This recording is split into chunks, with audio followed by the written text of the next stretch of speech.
dianggap anak sendiri oleh beliau. Beliau berjuang pemimpin Aceh waktu pernyataan kemerdekaan, proklamasi kemerdekaan di Jakarta 17 Agustus. Beliau salah satu yang pertama menyatakan bergabung dengan Republik Indonesia dan mengumpulkan bantuan dari rakyat Aceh, dari emak-emak Aceh, mengumpulkan emas, gelang, hiasan, batu-batu berharga dikumpulkan untuk membeli pesawat terbang pertama milik Republik Indonesia.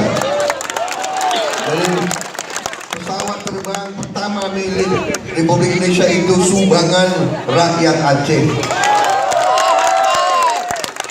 yang dikenal, diberi nama Selamat,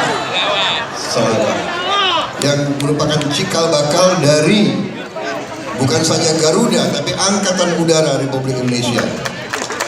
Karena dengan pesawat itu, tokoh-tokoh Republik Indonesia bisa berangkat kemana-mana, melanggar blokade Belanda, dan juga bisa membawa obat-obatan ke tempat-tempat yang susah. Karena itu Aceh diberi kehormatan bagian dari Republik Indonesia, tapi sebagai daerah istimewa.